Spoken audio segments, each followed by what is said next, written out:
La contaminación de los ríos es una problemática generada principalmente por la población urbana, por falta de cultura y falta de educación ambiental, además también de las industrias y el comercio que generan gran cantidad de residuos.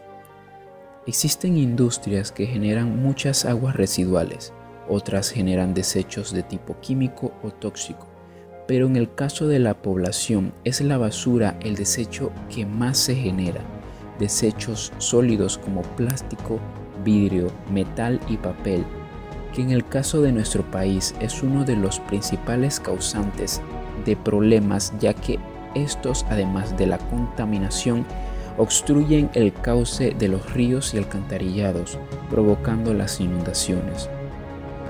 En nuestra sociedad hace falta una buena educación ambiental y ejecución de las sanciones a quienes contribuyan a la problemática. Debemos ser conscientes que la contaminación es un problema que afecta a todos los seres vivos del ecosistema, incluyendo a los seres humanos.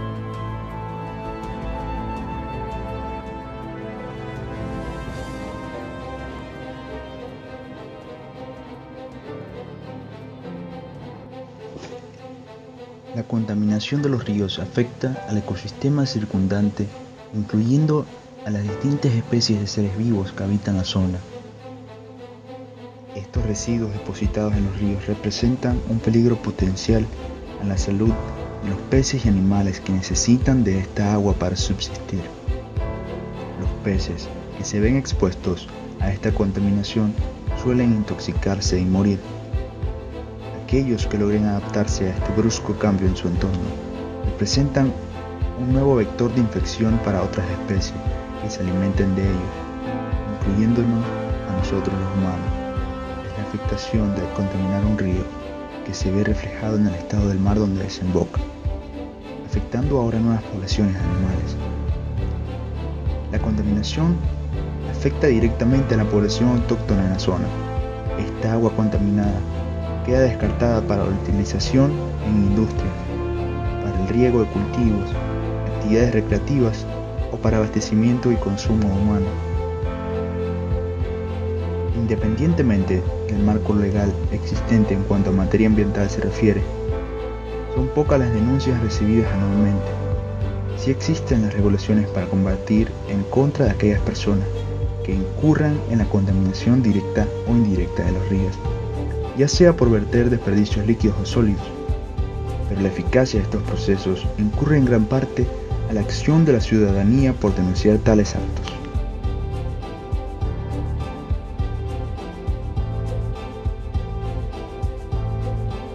En Panamá sí existen leyes que multan a las personas y empresas que contaminen las fuentes hídricas.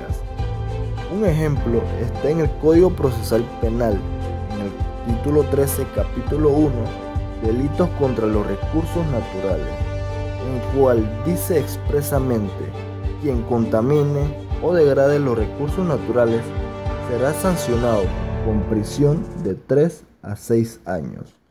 La Ley 5 del 28 de enero de 2005, penas de prisión de 3 a 8 años para las personas que viertan desechos o contaminen los afluentes.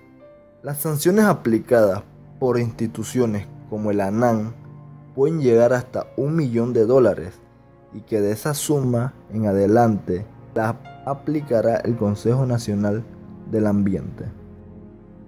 Hay organizaciones ambientales y personas que intentan mitigar o revertir de alguna manera los daños que ya hemos causado a los ríos.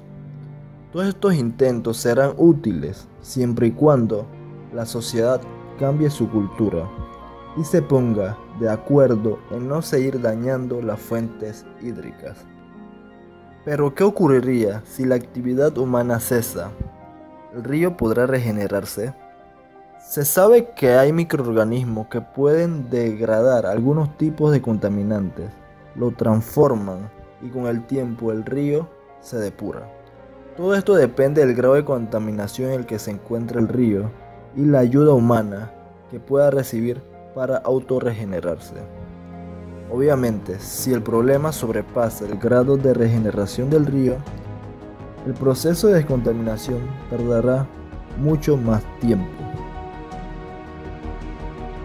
Y esto se debe al aumento de la población de las ciudades que han nacido a las orillas de los mismos, por lo que se estima que la naturaleza por sí sola demoraría miles de años en reparar al 100% todos los daños causados por el hombre.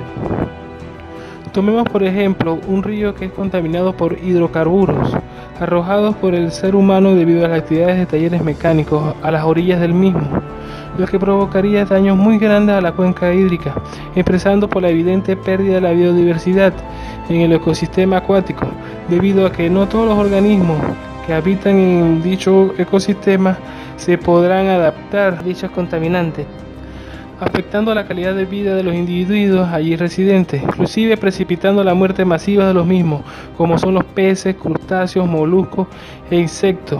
Pero no solo se afectan los organismos que ingresan a través de una ingesta directa del agua en mal estado, sino que también puede incorporarse a través del consumo. Las especies que son afectadas van a depender del lugar en que habiten, desde la más grande hasta la más pequeña, como lo son las nutrias, alimentadas de los peces y los mapaches de crustáceos. Las aves acuáticas, caimanes, tortugas y sardinas de río también son especies afectadas, pero además existen plantas, bacterias que habitan en este medio. Basta con un individuo de ser contaminado, ya que afecta a toda una cadena alimenticia, lo que obliga a algunas de las especies a reubicarse. No todas lo hacen, pero es un riesgo que deben correr con tal de sobrevivir. La naturaleza por sí sola puede degradar nuestros desechos, pero no a la velocidad que satisface nuestra comodidad. Según el grado de contaminación, existen bacterias que se alimentan de ciertos desechos residuales, pero no todas las bacterias consumen todos estos contaminantes. Y lo que se hace es llevar cultivos de bacterias que degraden y consuman los contaminantes que las bacterias autóctonas no pueden. Se alimentan de ciertos desechos residuales y las transforman en residuos más simples que la naturaleza puede degradar fácilmente. Plantas y hongos absorben metales pesados contenidos en el agua. Las mismas se cultivan y luego son llevadas al lugar donde se quiere que actúen para minimizar los efectos contaminantes. Esta técnica se llama biorremediación.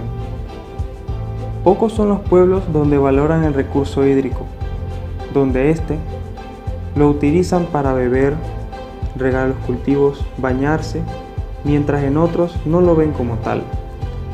Todo depende de la idiosincrasia, cultura y educación de cada pueblo o ciudad.